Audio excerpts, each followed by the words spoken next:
ओम शांति। 20 अक्टूबर 2023 की साकार मुरली है। बाबा बोले, मीठे बच्चे देह सहित सब कुछ भूल एक बाप को याद करो, तब कहेंगे मतेले बच्चे। इस पुरानी दुनिया से अब तुम्हारी बुद्धि हट जानी चाहिए। आज का प्रश्न है, बाप का ज्ञान किन बच्चों की बुद्धि में सहज बैठ जाता है? उत्तर है, जो गरीब बच्चे हैं, जिनका मोह नष्ट है और बुद्धि विशाल है, उनकी बुद्धि में सारा ज्ञान सहज बैठ जाता है। बाकी जिनकी बुद्धि में रहता हमारा धन, हमारा पति, वे ज्ञान को धारण कर ऊंच पद नहीं पा सकते। बाप का बनने के बाद भी लौकिक संबंधों को याद करना माना कच्ची सगाई है। उन्हें सौतेले कहा जाता है। गीत बजा है, मरना तेरी गली में। ओम शांति। मीठे मीठे बच्चों ने गीत का अर्थ तो आपे ही समझा होगा। अब जीते जी आकर बाप का बनना है और पुरानी दुनिया जिसको रौरव नरक कहा जाता है, उनको भूलना भी है और छोड़ना भी है ही। रौरव नरक को भूल फिर स्वर्ग को याद करना है। अपने को आत्मा समझ अपने बाप को याद करना है। पुरानी दुनिया बुद्धि से हट जानी चाहिए। उनके लिए पुरुषार्थ चाहिए। यह है जन्म जन्मांतर का कर्म बंधन। एक जन्म का नहीं, जन्म जन्मांतर का कर्म बंधन है। कितने पाप किस्म किस्म के साथ किए हैं, वे सब जन्म ले भोगने पड़ते हैं। तो इस कर्म बंधन की दुनिया को भूल जाना है। यह छीछी दुनिया है, पतित शरीर है ना, इससे मोह मिटाना है। गरीबों का मोह सहज मिट जाता है। साहूकारों का मुश्किल मिटता है। वे समझते हैं हम स्वर्ग में सुखी बैठे हैं, गरीब दुखी हैं। यूं तो सारा भारत गरीब है, फिर उनमें भी जो गरीब हैं वे झट उठाते हैं। उन्हों के लिए ही बाप आते हैं। गरीबों को जास्ती वर्षा मिलता है। सब सेंटर्स में देखो, साहूकार कोई मुश्किल ठहर सकते हैं। स्त्रियां भी गरीब घरों की ही आती है। धनवान को तो पति से सुख मिलता है, इसलिए उनसे बुद्धि योग टूट नहीं सकता। गरीब ही अक्सर करके ज्ञान लेते हैं। बाप है ही गरीब निवाज। जिस बाप को सब याद करते हैं, परंतु ड्रामा अनुसार भगत भगवान को जानते नहीं हैं। भगवान तो है ही भक्तों का रक्षक, भक्ति का फल देने वाला, सद्गति दाता एक बाप है। तुम बच्चे बाप द्वारा अभी ज्ञान की बातें सुन रहे हो। यह ज्ञान उन्हीं बच्चों की बुद्धि में बैठता है जिनकी बुद्धि विशाल है, मोह नष्ट है, जिनकी बुद्धि में रहता है कि हमारा पति, हमारा धन आदि है, वे ऊंच पद पा नहीं सकते। पद वे पाते हैं जो रचता और रचना का परिचय देते हैं। बाप को पहचाने बगैर वर्षा कैसे मिले? साजन को सिर्फ साजन कहने से फायदा नहीं हो सकता। जाने पहचाने बगैर साजन से सगाई कैसे हो सकती है? कन्या की सगाई होती है तो उनको चित्र आदि दिखाते हैं। फलाने का बच्चा है, ये ऑक्यूपेशन है, आगे दिखलाते नहीं थे। ऐसे ही शादी करा देते थे, तो भी उनका ऑक्यूपेशन तो बताते हैं ना। यहाँ कोई कोई बच्चे अपने बाप को अथवा साजन को जानते ही नहीं हैं, तो सगाई कैसे हो? नंबर वार है। कईयों की कच्ची सगाई है, पारलौकिक साजन को याद नहीं करते। लौकिक साजन को लौकिक संबंधियों आदि को याद करते रहते तो गोवा कच्ची सगाई है। उनको सौतेले बच्चे कहा जाता है, पक्के को मतेले बच्चे कहा जाता है। मतेले बच्चे बहुत थोड़े हैं, भट्ठी में इतने पड़े, उनमें से कितने कच्चे निकल पड़े, अपने साजन को पहचानते ही नहीं। जैसे पारा हथेली पर ठहरता ही नहीं है ना, वैसे ही याद भी इतनी मुश्किल है, घड़े घड़े भूल जाते हैं। 25-30 वर्ष वाले भी पूरा याद नहीं कर सकते हैं। तुम जानते हो परलौकिक साजन स्वर्ग के 21 जन्म लिए महाराजा महारानी बनाने वाला है, सृष्टि के आदि मध्य अंत को जानने वाला है। सजनियों को इतना समझाते हैं तो भी बुद्धि में बैठता नहीं है। बुद्धि पुरानी दुनिया के बंधनों में भटकती रहती है, समझते नहीं है कि मैं बंधन में हूँ।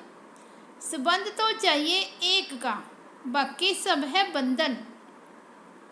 बच्चों को समझाया जाता है एक से संबंध रखो, वे तुमको सृष्टि के आदि मध्य अंत की शिक्षा देते हैं। तुम जानते हो आधा कल्प है ज्ञान कांड, आधा कल्प है भक्ति कांड। ज्ञान कांड में तो 21 जन्मों का वर्षा मिलता है, वहाँ है सतो प्रधान, फिर सतो प्रधान से नीचे सतों में, फिर सतों से गिरकर रजों में आना है। जब सतो पूरा होता है तो ज्ञान कांड पूरा हो जाता है। द्वापर से भक्ति शुरू होती है, वह भी पहले सतो प्रधान भक्ति होती है, फिर भक्ति भी सतो रजो तमो में आती है। व्यभिचारी होने से भक्ति फिर गिरती जाती है। अब यह जानना और किसको समझाना तो बहुत सहज है। तुम बच्चों को रौरव नरक से संबंध तोड़ एक से रखना चाहिए। एक बाप से संबंध रखने की प्रैक्टिस करो। बाप को याद करने से ही विक्रम विनाश होंगे। गरीब अच्छी मेहनत करते हैं तो बलिहारी गरीबों की है, बाप भी गरीबों पर बलिहार जाते हैं। शुरुआत में कितने गोप थे, कितनी माताएं थी, कितने खत्म हो गए, बाकी थोड़े रहे हैं। माताएं भी थोड़ी रही, हाँ कोई कोई साहूकार घर की भी रह गई, जैसे क्वीन मदर देवी आदि। अब तुम्हें मूल बात समझानी है कि जिस भगवान को सब याद करते हैं उसका परिचय क्या है। पतित पावन बाप जो राजयोग सिखलाकर नर से नारायण बनाते हैं, उनको नहीं जानेंगे तो तुम पाप करते रहेंगे, बाप को गाली देते रहेंगे। सम्मेलन तो बहुत होते रहते हैं, वहाँ पर समझाने वाले बड़े तीखे चाहिए। समझाना चाहिए तुम वेदों की महिमा समझते हो, परंतु इससे कोई फ़ायदा तो होता नहीं। फ़ायदा तो एक बाप से ही होता है जिसको हम जानते हैं, तुम नहीं जानते हो। आओ तो हम आपको समझाएं। बाप को पहचाने बिना वर्षा कैसे मिलेगा। बाप का वर्षा है मुक्ति, जीवन मुक्ति, गति सदगति। यह अक्षर सुनाते ही बाप हैं। तुम बच्चों को याद रखना चाहिए, और कोई चीज़ से फ़ायदा नहीं। बाप को और रचना के आदि मध्य अंत को जानना है। इसमें भी आधा कल्प है भक्ति कांड, आधा कल्प है सदगति ज्ञान कांड। भल सम्मेलन करते हैं परंतु खुद ही मूंझे हुए हैं, समझते कुछ भी नहीं। तुम्हें सबको बाप का परिचय देना है। जब बहुतों को परिचय मिल जाएगा तब कहेंगे कमाल है, यह तो सारे सृष्टि के आदि मध्य अंत का राज चित्रों सहित बतलाते हैं। माताओं को बड़ा नशा रहना चाहिए। पुरुष मदद करने के लिए तैयार हैं, डायरेक्शन बाप देते हैं, करना कन्याओं माताओं को है। आजकल कन्याओं माताओं की महिमा जास्ती है। गवर्नर प्राइम मिनिस्टर भी माताएं बनती है। एक तरफ है वह माताएं, एक तरफ हो तुम पांडवों की माताएं। उनों की उछल जाती है क्योंकि उनका राज्य है। तुमको तो 3 पैर पृथ्वी के भी नहीं मिलते हैं। बाप तुम बच्चों को अनेक राज समझाते रहते हैं। तुम अभी स्वर्ग का वर्षा पाते हो। साजन तुमको श्रृंगारते हैं, महारानी बना देते हैं। ऐसे साजन से बुद्धि योग न रखना ये तो बड़ी भारी भूल है। बच्चों को समझाते तो बहुत है, तुम सिर्फ ज्ञान और भक्ति का कंट्रास्ट बताओ। भारत में ही गाया हुआ है, दुख में सिमरन सब करे, सुख में करे न कोई। सुख में क्यों याद करेंगे, अभी वे नई दुनिया स्थापन हो रही है, परंतु सुख का वर्षा भी पूरा लेना चाहिए। माता पिता जानते हैं हर एक कितना लायक है। मौत जब नज़दीक आएगी तो बताएंगे तुमने पुरुषार्थ पूरा नहीं किया है, तब तुम्हारा ऐसा हाल हुआ है। वह भी बताएंगे कि तुम किस किस्म की प्रजा में जाएंगे, किस किस्म के नौकर चाकर बनेंगे, सब बताएंगे।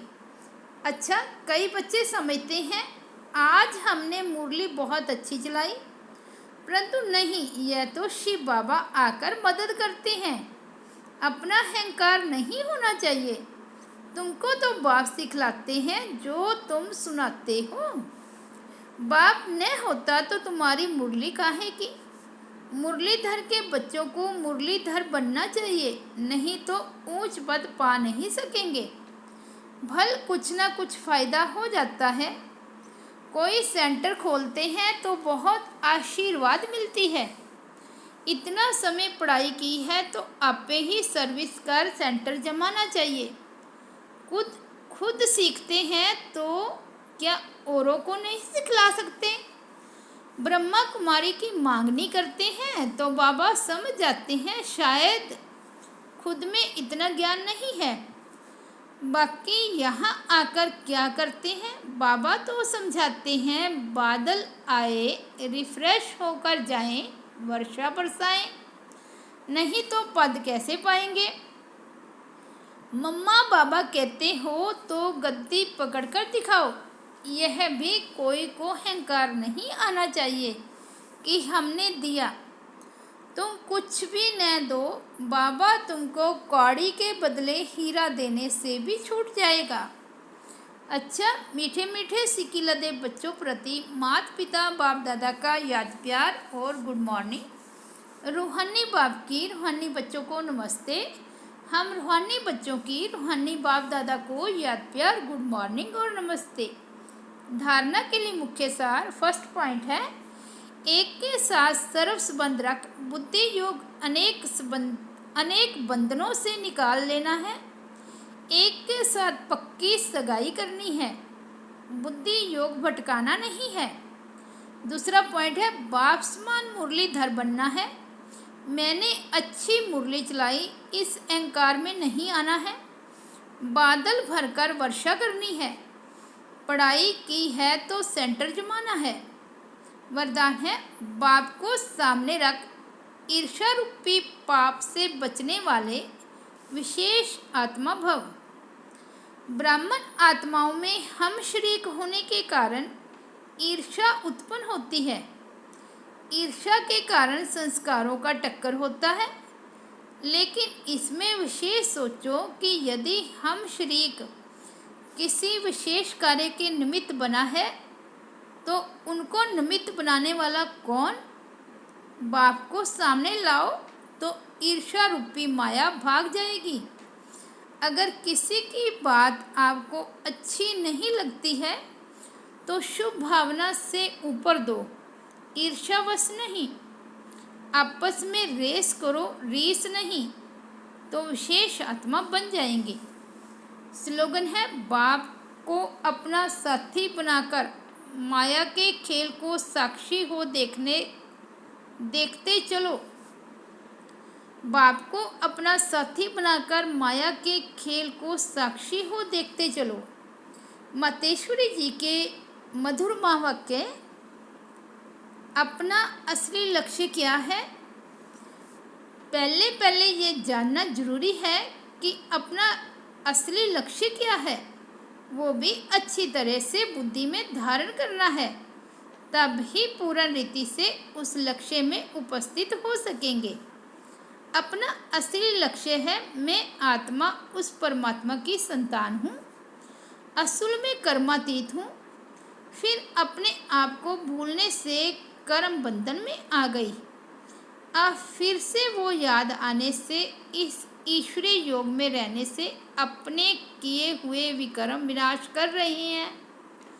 तो अपना लक्ष्य हुआ मैं आत्मा परमात्मा की संतान हूँ। बाकी कोई अपने को हम सो देवता समझ उस लक्ष्य में स्थित रहेंगे तो फिर जो परमात्मा की शक्ति है वो मिल नहीं सकेगी और न फिर तुम्हारे विकर्म विनाश होंगे। अब यह तो अपने को फुल ज्ञान है, मैं आत्मा परमात्मा की संतान कर्मातीत हो भविष्य में जाकर जीवन मुक्ति देवी देवता पद पाएंगे। इस लक्ष्य में रहने से वह ताकत मिल जाती है। अब यह जो मनुष्य चाहते हैं हमको सुख शांति पवित्रता चाहिए, वो भी जब पूर्ण योग होगा तब ही प्राप्ति होगी।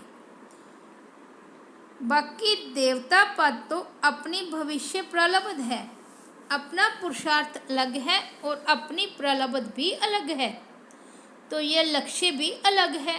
अपने को इस लक्ष्य में नहीं रहना है कि मैं पवित्र आत्मा आखिरी परमात्मा बन जाऊंगी, नहीं, परंतु हमको परमात्मा के साथ योग लगाए पवित्र आत्मा बनना है। बाकी आत्मा को कोई परमात्मा नहीं बनना है। दूसरा पॉइंट है, इस अविनाशी ज्ञान पर अनेक नाम रखे हुए हैं। इस अविनाशी ईश्वरीय ज्ञान पर अनेक नाम धरे गए हैं, रखे गए हैं। कोई इस ज्ञान को अमृत भी कहते हैं, कोई ज्ञान को अंजन भी कहते हैं। गुरु नानक ने कहा ज्ञान अंजन गुरु दिया, कोई ने फिर ज्ञान वर्षा भी कहा है, क्योंकि इस ज्ञान से ही सारी सृष्टि सबज अर्थात हरी भरी बन जाती है। जो भी तमो प्रधान मनुष्य हैं वो सतोगुणी मनुष्य बन जाते हैं और ज्ञान अंजन से अंधियारा मिट जाता है। इस ही ज्ञान को फिर अमृत भी कहते हैं, जिससे जो मनुष्य 5 विकारों की अग्नि में जल रहे हैं उससे ठंडे हो जाते हैं। देखो गीता में परमात्मा साफ कहते हैं कामेषु क्रोधेषु, उसमें भी पहला मुख्य है काम, जो ही 5 विकारों में मुख्य बीज है। बीज होने से फिर क्रोध लोभ मोह अहंकार आदि झाड़ पैदा होता है, उससे मनुष्यों की बुद्धि भ्रष्ट हो जाती है। अब उस ही बुद्धि में ज्ञान की धारणा होती है। जब ज्ञान की धारणा पूर्ण बुद्धि में हो जाती है तब ही विकारों का बीज खत्म हो जाता है। लोग तो सिर्फ ऐसे ही कहते हैं कि मर्यादा में रहो, परंतु असूल मर्यादा कौन सी थी? वो मर्यादा तो आजकल टूट गई है। कहाँ वो सतयुगी त्रेता युगी देवी देवताओं की मर्यादा, जो गृहस्थ में रहकर कैसे निर्विकारी प्रवृत्ति में रहते थे। अब वो सच्ची मर्यादा कहाँ है? आजकल तो उल्टी विकारी मर्यादा पालन करते रहे हैं। एक दो को ऐसे ही सिखलाते हैं कि मर्यादा में चलो। मनुष्य का पहला क्या फर्ज है वो तो कोई नहीं जानता, बस इतना ही प्रचार करते हैं कि मर्यादा में रहो, मगर इतना भी नहीं जानते कि मनुष्य की पहली मर्यादा कौन सी है। मनुष्य की पहली मर्यादा है निर्विकारी बनना। अगर कोई से ऐसा पूछा जाए तुम इस मर्यादा में रहते हो, तो कह देते हैं आजकल इस कलयुगी सृष्टि में निर्विकारी होने की हिम्मत नहीं है। अब मुख से कहना कि मर्यादा में रहो, निर्विकारी बनो, इससे तो कोई निर्विकारी बन नहीं सकता। निर्विकारी बनने के लिए पहले इस ज्ञान तलवार से 5 विकारों के बीज को खत्म करना है, तब ही विकर्म विनाश होंगे। अच्छा, ओम शांति, ओम शांति।